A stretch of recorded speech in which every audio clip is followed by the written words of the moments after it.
and connect the two parts of Monmouth. And the history of this bridge is really, really interesting. And I would like to thank the Royal Monmouthshire Royal Engineers Militia and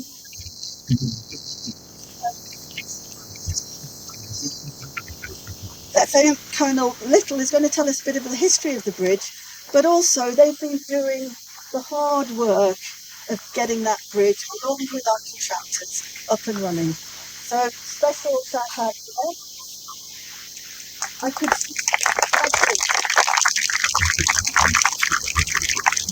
and as I said, this was Team the Town Council, and thank you to the Town Clerk, the school, the councillors, the community, the bike riders, the mobility space, street users, the walkers across the field, all of us, including the county council.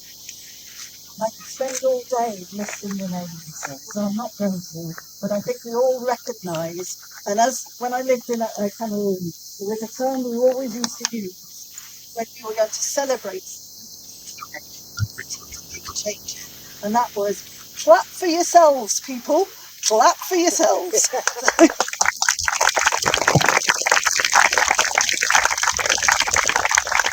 So with that, I'm going to hand us over, I think, to Lieutenant Colonel Little, who's going to give you a bit of background. Thank you very much. Thanks.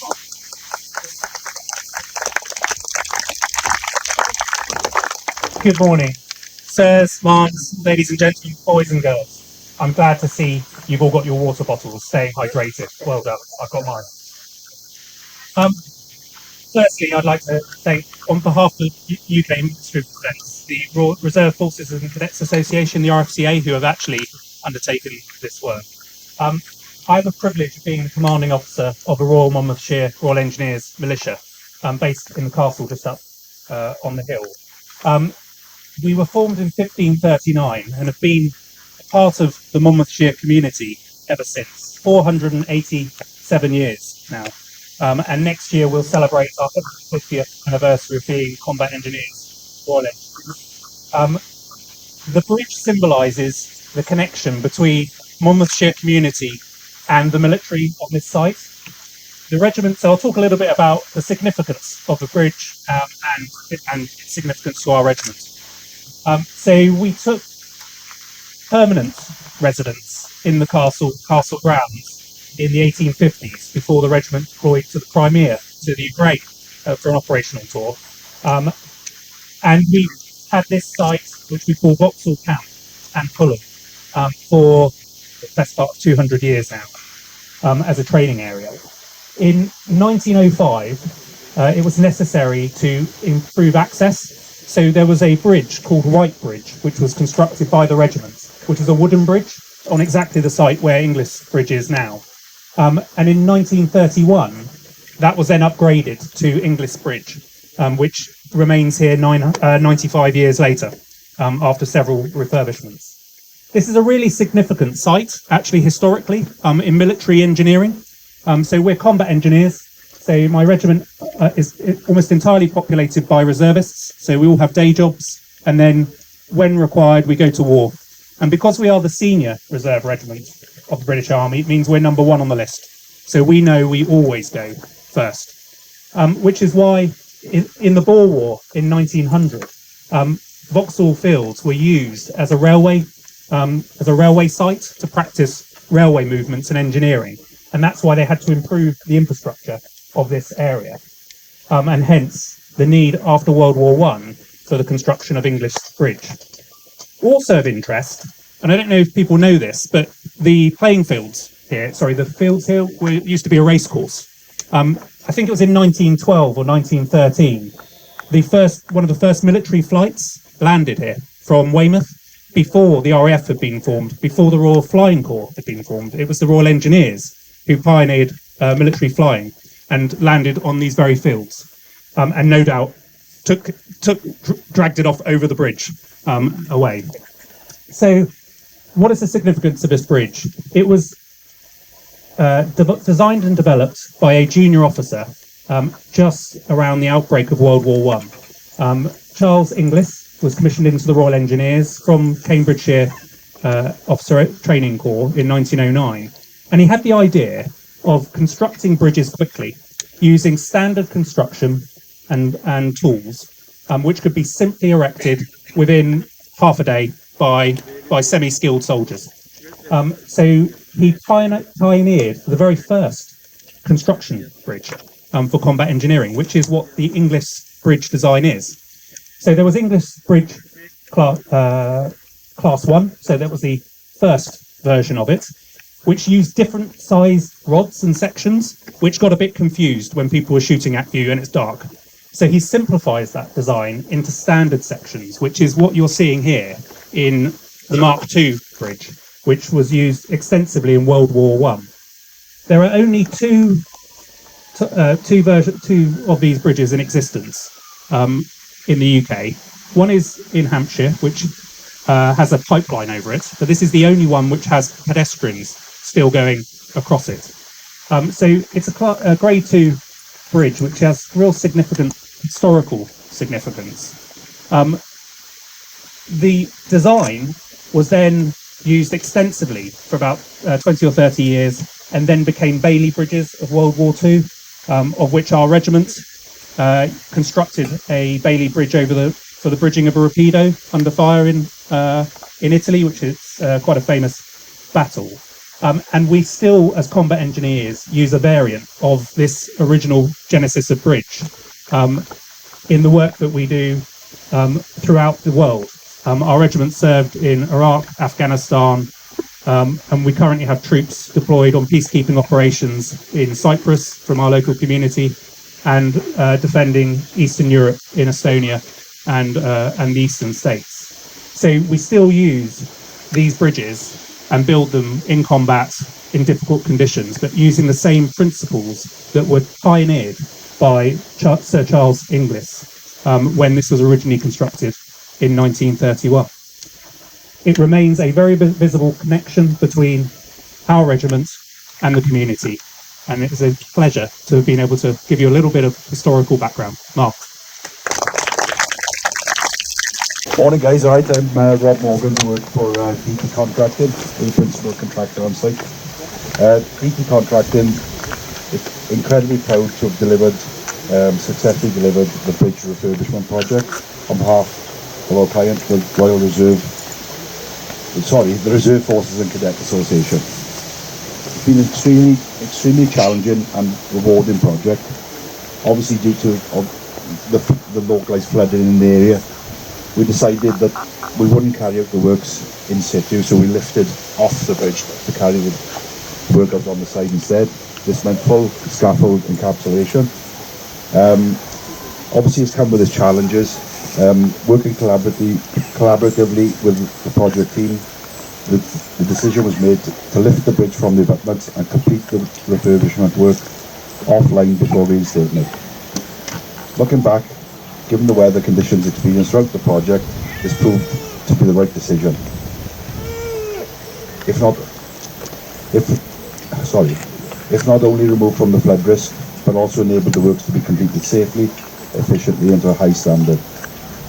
Projects like this are never delivered by one organisation alone. I would like to extend our sincere thanks to everyone involved. A huge thank you to our client, the Reserve Forces and Cadet Association, for placing their trust in DT Contracting to deliver the refurbishment of such an important historic structure. Special thanks also go to WSP, the design team and the project management team. In particular, the project manager Dan Fry and Graham Price, who are just stood over there, whose professionalism and guidance and support throughout the project has helped deliver this to such a high standard.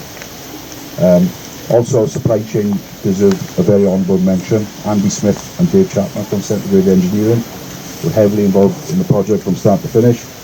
EcoVigor for their unwavering support right throughout, just taking care of all the ecological aspects of the scheme. Unicorn Contractors, they're the guys who put the new timber sleepers down. They were supplied by NJ Birch. And Davis Crane Hire successfully lifting the bridge off and putting it back in its original position. I'd just like to say a huge thank you to the DT Contracting team who have delivered the works on site. And as a local Welsh civil engineering contractor, we're immensely proud to have delivered a project that will preserve the historic for future generations. It's been a privilege working alongside such a committee team, and we look forward to delivering high quality engineering projects across Wales and beyond in the future. Thank you. Good morning everybody. For those of you who don't know me, I'm Rob Barrow. I am the Mayor of Monmouth, and I would just like to say, speaking on behalf of Monmouth Town Council and of really all of the citizens of Monmouth, that we're delighted to see the refurbishment of the English Bridge coming to an end. As the only remaining bridge of its kind still in public use, it is both a unique part of Monmouth's heritage and a vital link for residents, school children and walkers. I would like to thank the MOD for providing the funding that made this project possible, and recognise that we are indebted to our MP, Catherine Fuchs, for her efforts in lobbying for this funding. Speaking previously as an engineer, I was very impressed by the care taken by the contractors to protect the River Monmouth during the works, with the bridge removed to a nearby location for refurbishment to avoid any risk of contamination. Thank you guys. Okay, thank you very much everybody. For those people that don't know me, I'm Catherine Jones. I'm the head teacher at Osbaston Church in Wales School, just up the road. I have to say, this has been a very, very long time coming, and it is so welcome for us, for our community. Lots and lots of our children live on this side of Monmouth, and having to walk all the way around town has been really very difficult over the last almost 2 years.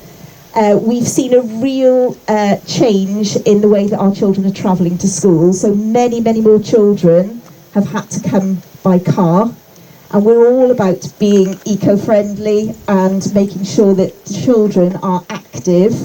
So this bridge being open is going to make such a difference, because it is going to be fantastic to see so many of our children walking, biking, scooting to school, even parking further back this way and then walking the last bit, and reducing the very congested Osbaston Road, for those people that know. And for our children, they have been so looking forward to this. Yesterday we spoke about the new bridge, and I wonder if they can remember, I'd had a meeting with Dan earlier in the week and learned some new things. Who can remember the wood that the bridge is made of? Oak, well done. And what did I tell you about the colour? We described it as an army green.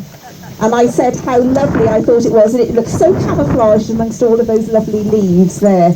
So we are absolutely delighted to be welcomed and invited to this today. A huge thank you to Monmouthshire County Council, to Catherine Fuchs, because as a school we did write some letters which were expressing our dismay that the bridge was closed and how long it took. But now that we've got to this point, we are delighted. So thank you to all the contractors and everybody that's been involved, because on behalf of our school community, we really, really appreciate it. Boys and girls, can we give everybody a big clap? Hello, hi everyone, can you hear me okay? So I'm Catherine Fuchs. I have the huge privilege and honour of being your MP, and I can tell you, it's really lovely to be down here back in Monmouth, which I feel is where I belong after quite a tumultuous week in politics in Westminster this week. Anyway,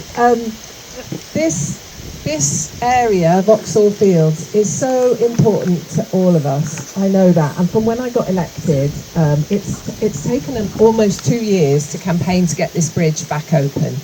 And I heard very loud and clear from Catherine, who is fantastic, the head teacher of Osbaston School, from all the school children, from the local councillors, from bike riders, from wheelchair users and dog walkers, how important this bridge is. And I had the privilege earlier, I don't know if they're still here, of meeting Coco and Coffee, two beautiful brown Labradors, who are very delighted that the bridge is now back open, because we need to be able to walk to school, to use the bridge, to get outside. And we all know how incredibly important access to the outdoors is. and how access to the outdoors, getting out and walking is really helpful for our mental health. So it's absolutely wonderful to have the bridge open. And yes, I did harangue, I can say, I think the minister at the time, Angela Eagle. She was Minister for Defence and Procurement at the time. And I went to see her and I showed her pictures and I showed her some of your communications and emails to me. I told her how incredibly important this bridge is for our community. And so yes, I was delighted that after questioning her in Parliament, writing to her and then meeting her, she did find the money for us to do up the bridge and get it back open. So I think all that remains for me to say is a huge thank you to Dan from WSP, who is a local person, so I think we had a really good ally on side there, to all the local councillors, to the MOD, who have been absolutely incredible, and the Royal Engineers here, who've been really incredible in moving this project forward. Thanks to the local councillors, thanks to Monmouthshire County Council and the Town Council. I'm desperately hoping I haven't forgotten anybody. But a big, big thank you mainly to you, the community. And I think we should all have a massive round of applause for the fact that Inglis Bridge is finally open. And let's build bridges, not walls.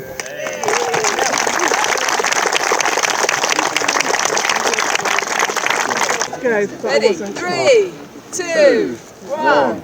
Ready?